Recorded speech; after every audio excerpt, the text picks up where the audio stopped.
재임 기간에 무슨 죄를 저지르는지를 검찰이 수사할 의무가 있는 것입니다. 그렇게 해야 반역자들이 국가조정실에 들어가서도 반역자임에도 불구하고 내가 5년 뒤에는 그만두고 다시 수사를 받아야 되니까 조심해야 되겠다는 마음이 생기는 것입니다. 따라서 전직 대통령에 대한 수사는 정치 보복이 아닙니다. 이것은 국가가 자신의 몸을 깨끗하게 하기 위해서 반드시 해야 될 하나의 통과 의례인 것입니다. 만약 노무현과 같은 국가 반역적 행동, 부패 행위를 하고도 감옥에 안 간다는 사실이 알려지면은 2012년에는 제2, 제3의 노무현이 등장할 것이고 반역자한테 부역한 공무원 집단은 김정일이가 와도 김정일이한테 충성하고 말 것입니다. 이런 것을 끝내기 위해서라도 반드시 노무현이를 구속 기소해가지고 법정에 세워야 합니다. 여기에 걸림돌이 2개가 있어요. 검찰총장은 노무현이 임명했고 대법원장은 노무현이 코드에 맞춰서 임명한 사람입니다. 이 두 사람이 앞으로 노무현을 구속 안 한다든지 구속하는 것을 방해할 때는 그때는 우리 국민들이 검찰총장과 대법원장을 상대로 검찰총장을 단죄해야 된다.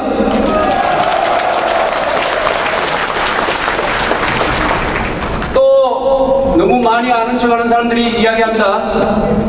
1974년 닉슨이 워터게이트 사건 때문에 물러난 직후에 부임 대통령 포드가 닉슨에 대해서 특별 사면을 했듯이 전직 대통령 노무현을 용서해주자는 이런 말 같지 않는 소리를 합니다. 이것은 무식쟁이가 하는 이야기예요. 닉슨은 무슨 죄를 저질렀느냐?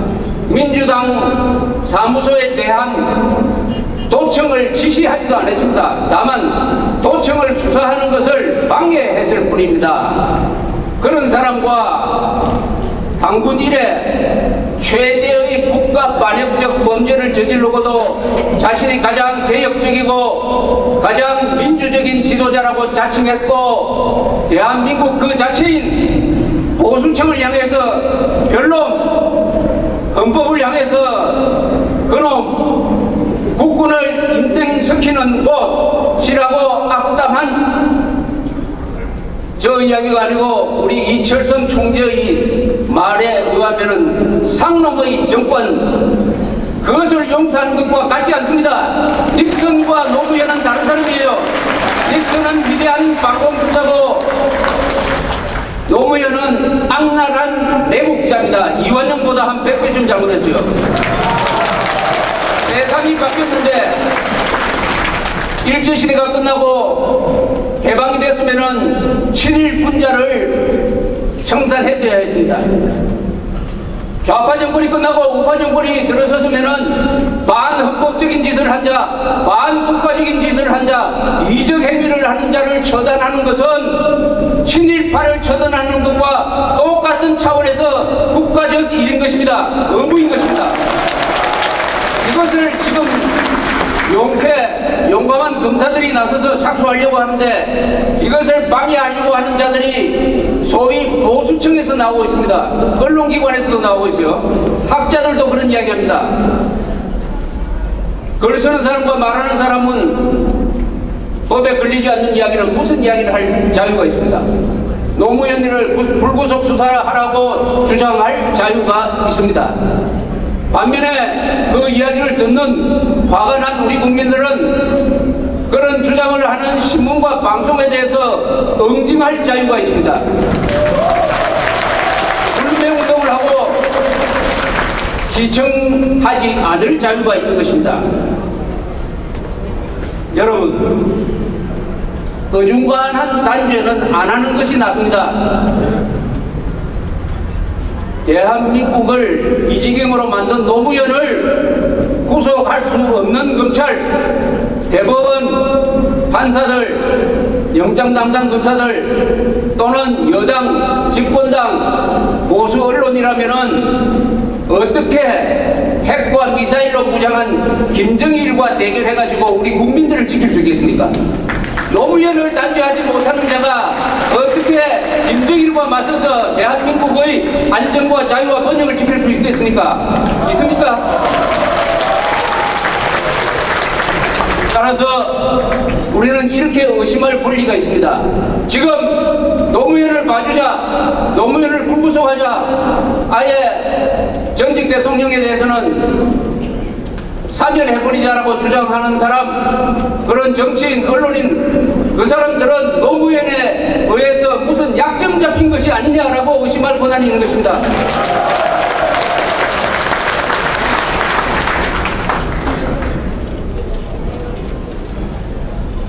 보수혁명이 일어났습니다.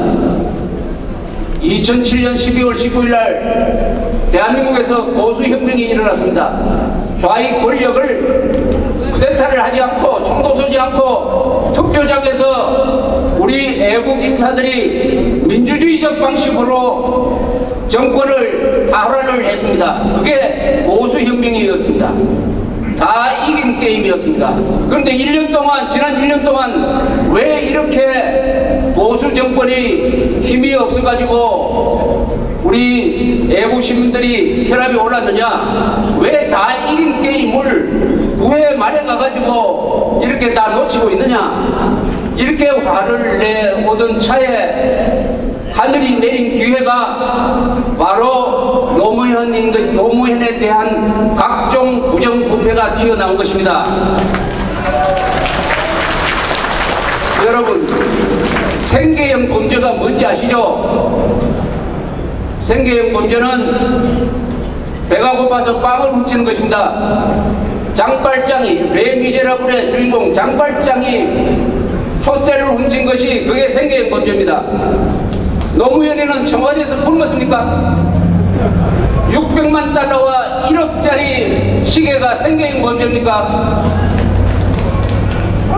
박정희 대통령은 어떤 사람이냐? 우리나라 역사상 가장 많은 돈을 번 사람입니다. 그러나 박정희가 11.6 사건에 죽었을 때, 병원에 실려갔을 때 의사들이 진단을 하고도 대통령인 줄 몰랐습니다. 나중에 합동수사본부에서 조사를 했어요. 군의관 보고 왜 너는 각하를 진찰하고도 대통령인 줄 몰랐느냐 하니까 이렇게 대답을 했어요.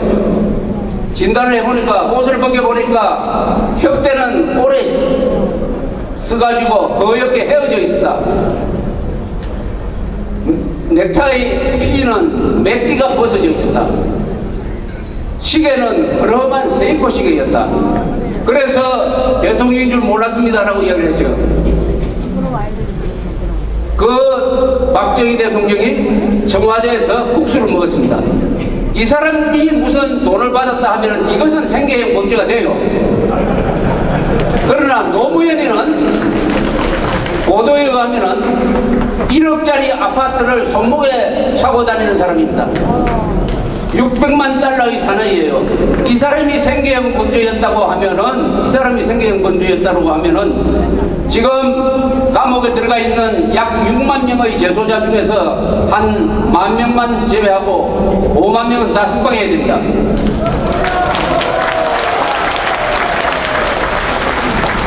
여러분, 축구를 할 때 골키퍼를 관측으로 세워놓고는 축구를 할 수가 없습니다.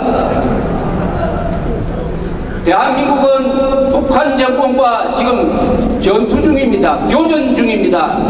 아직도 전쟁이 끝나지 않고 하프타임에서 쉬고 있을 뿐입니다. 다시 전쟁을 해야 됩니다. 이런 가운데서 적장에게 투항한, 적장에게 항복한 아군의 장수는 발각되면 어떻게 해야 됩니까? 목을 쳐야 합니다. 목을 쳐야 합니다. 그것은 우리를 위하여 목을 쳐야 합니다. 후손들을 위하여 목을 쳐야 합니다. 국가와 민족을 위하여 목을 쳐야 합니다. 정의와 자유와 진실을 위하여 목을 쳐야 합니다. 이상입니다. 감사합니다.